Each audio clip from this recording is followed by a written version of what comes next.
ইস্যুগুলো উপস্থাপন করেছি আমাদের ঘোষণাপত্রের, নতুন সংবিধানের কথা, আমরা নতুন গণপরিষদ নির্বাচনের কথা, সেকেন্ড রিপাবলিকের কথা বলেছি। আমরা পাশাপাশি বলেছি হচ্ছে এদেশের সকল দল মত মানুষ যেন হচ্ছে নির্ভয়ে নির্বিঘ্নে তাদের মত প্রকাশ করতে পারে, সেই স্বাধীনতার নিশ্চয়তার কথা বলেছি। কারণ এই যতগুলো আমরা সফটওয়্যার নেতা ছিলেন হচ্ছে আক্তার হোসেন, কিন্তু এখানে আক্তার হোসেন সদস্য সচিব, নাহিদ ইসলাম এখন আহ্বায়ক। পাশাপাশি হচ্ছে নাগরিক কমিটি, এটা নিয়ে আবার পরবর্তীতে কোনো বিতর্ক হবে না তো? না, নাগরিক কমিটির আহ্বায়ক ছিলেন নাসিরউদ্দিন পাটোয়ারি, কিন্তু যে রাজনৈতিক দলটি হয়েছে সেখানে তিনি হচ্ছেন পঞ্চমে চলে এসেছেন। তো এই যেটা হচ্ছে গণতন্ত্রের সৌন্দর্য। আমরা এমন একটি বাংলাদেশ দেখতে চাই যে বাংলাদেশে যখন এইম ইন লাইফ পড়ানো হয় বা এইম ইন লাইফ বলে একটি এসে লিখতে দিলে, রচনা লিখতে দিলে, তখন ছাত্ররা তারা হচ্ছে কেউ অ্যাডভোকেট হইতে চায়, ব্যারিস্টার হইতে চায়, কেউ পাইলট হইতে চায়, কিন্তু কেউই কিন্তু হচ্ছে তারা এইটা মাথায় আনে না যে হচ্ছে তারা বাংলাদেশের প্রধানমন্ত্রী হবে। কারণ বাংলাদেশের যে রাষ্ট্র ব্যবস্থা গড়ে উঠেছে দীর্ঘ 50 বছরের, পরিবারতন্ত্র থেকে বের হতে পারে নাই। এবং মানুষের এই যে তরুণদের মধ্যে একটা জিনিস বিশ্বাস জন্মে গিয়েছে যে তাদের পক্ষে আসলে প্রধানমন্ত্রী হওয়া সম্ভব না। আমরা এমন একটি বাংলাদেশ উপহার দিতে চাই যে চাইলে রাষ্ট্রপতি হতে পারবে কিন্তু প্রধানমন্ত্রী না, সেটাই বলছি। জি জি, কিন্তু আমরা এমন একটি বাংলাদেশের কথা বলছি এবং একটি স্বপ্নের কথা বলছি যে হচ্ছে ভবিষ্যতে অধিকাংশ অনেক তরুণরাই লিখতে সাহস করবে যে হচ্ছে তারা আগামীর বাংলাদেশের প্রধানমন্ত্রী হতে চায়।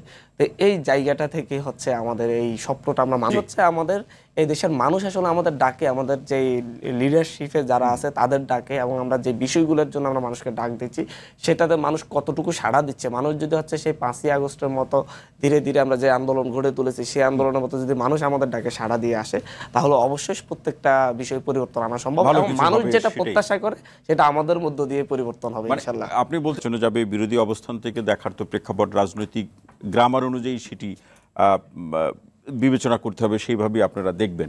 পাশাপাশি তারা ঘোষণাপত্রে যেটি বলছে যে পরিবারতন্ত্রের বদলে ওখান থেকে তারা বেরিয়ে আসতে চায়, মেধা এবং যোগ্যতা হবে নেতা নির্বাচনের মানদণ্ড বা মাপকাঠি।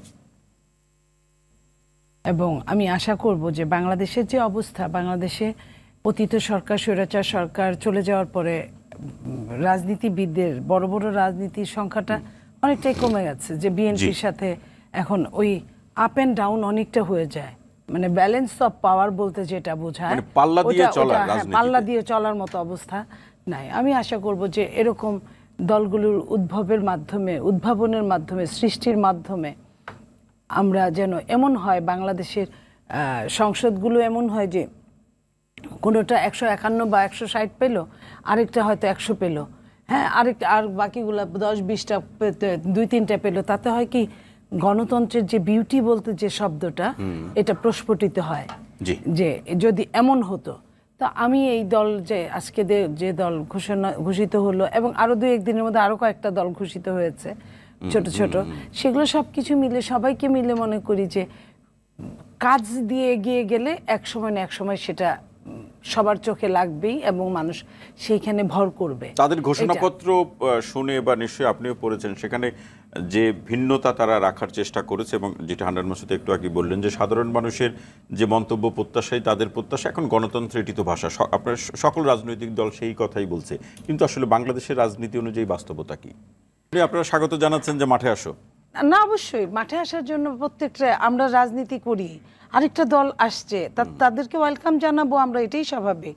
এবং সেইখানে আমি যেহেতু তাদেরকে ছাত্র বলবো না, আমি যদি আপনার মাধ্যমে জিজ্ঞেস করি আজকের এত বড় প্রোগ্রামটা করলো পয়সা কোথা থেকে আসলো, আমি যদি জিজ্ঞেস করি সামনে কোনো পৃষ্ঠপোষক যদি কন্ট্রিবিউশন করতে চায় তাহলে সেটা দেখাতে পারে। কিন্তু সেখানে তাদের কথা বলাটা এমন ছিল যে তারা আয় ব্যয়ের হিসাবটা দিয়েছিল এরকম যে তাদের কাছে একটা ব্যাংকের অ্যাকাউন্টে 10,000 সামথিং টাকা আছে, কিন্তু সেখানে কিন্তু প্রায় 100 কোটি টাকার মতো ডিফারেন্ট হয়ে যায়।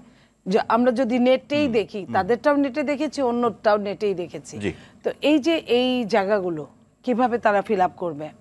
তারপরে আপনার মনে করেন যে মেধা এবং যোগ্যতা নিয়ে যে কথাটা তারা বলেছে, মেধা যোগ্যতা তারা শুরুতে বলছে আমরা কোনো পরিবারতন্ত্রের মধ্যে নেই ভাই। ঠিক আছে, আমি ওটাতেও আসছি। মেধার যোগ্যতার মধ্যে অনেক মেধাবী ছেলে মেয়ে আছে, আমার সঙ্গে ঢাকা বিশ্ববিদ্যালয়ের প্রফেসর একমত হবেন, যারা পলিটিক্যাল মেধা সেটা আরেক ধরনের মেধা, একাডেমিক মেধা। এদের মেধাটা কোথায়? কারণ এদের ম্যাক্সিমামই এরা যেভাবে রাজনীতিতে চলে আসছে এদের মেধাগুলো ঝরে যাবে। এই জন্য আমার দুঃখবোধটা আগে থেকেও ছিল যে একটা পড়াশোনা শেষ না হয়েই তারা রাজনীতিতে অংশগ্রহণ করেছে।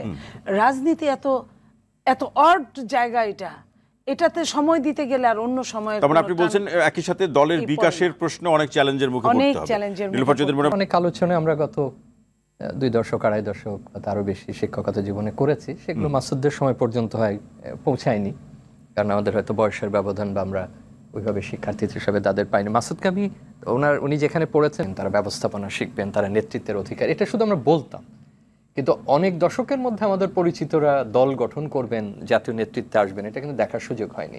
জি। সে কারণে আমরা কম বেশি সবাই জানি যে কেন সে পরিস্থিতি ছিল না। সেদিক থেকে বিশ্ববিদ্যালয়ের শিক্ষক হিসেবে আমার জন্য আনন্দের যে আমার যারা শিক্ষা, যে প্রশ্নের উত্তর হয়তো এই মুহূর্তে পাওয়া যাবে না। এখন মাসুদের যে ধরনের এই মুহূর্তে একটা স্মার্টফোন দরকার, জন্য এতটুকুই প্রয়োজন এতটুকু। এখন ওই প্রয়োজনের জন্য মাসুদের বা মাসুদের দলের যে বর্ধিত বিষয় দরকার, সেটা প্রশ্ন ভবিষ্যতে উঠবে, সেটা তারাও নিশ্চয়ই সে উত্তর দেবেন কিভাবে অর্থায়ন হচ্ছে অন্যান্য বিষয়। একটা ভালো দিক বলবো যে নাহিদ পদত্যাগ করে তার তো সেখানে একজন তরুণ রাজনীতিক, তার ওরকম পুরনো অভিজ্ঞতা নেই, সেটা আমি ইতিবাচকভাবে দেখি। জি। যে কথা মনিয়াপা বললেন, আমি গতকালও এক টেলিভিশন চ্যানেলে এটা বলবার চেষ্টা করেছি যে এখন তারা বড়দের ক্লাবে যোগদান করলেন এবং রাজনীতির জটিলতা, কুটিলতা, রাজনীতির বহু স্তর, মানে বড়দের ক্লাবের এই বহুমাত্র। প্রসঙ্গটা যদি একটু স্বামীসার বোঝার চেষ্টা করি, তার মানে দল ঘোষণার আমরা মধ্যে দিয়ে এতদিন তাদের আমাদের শিক্ষার্থী হিসাবে দেখেছি। এবং একই সাথে গণঅভ্যুত্থানের নেতৃত্ব প্রদানকারী শিক্ষার্থীদের ওই অনুভূতি আর পাবে না, সেটি না, বলছেন? পাবে না সে কথা বলছি না, কিন্তু এতদিন আপনি যেভাবে একটা শিক্ষার্থীকে দেখেন যে যারা একটা আন্দোলনের ক্যাটালিস্ট, আমরা যেটা পারিনি সেই তরুণরা সেই পরিবর্তনটা এনেছে, আমরা তো তাদেরকে একটা পলিটিক্যাল এন্টিটি হিসাবে দেখিনি। আমাদের বোধ যদি সঠিক হয়ে থাকে, আমাদের ধারণা, তাহলে তারা অনেক ধারার মিশ্রণ ছিলেন, অনেক রকম রাজনৈতিক আদর্শ তাদের মধ্যে এসে মিশেছে।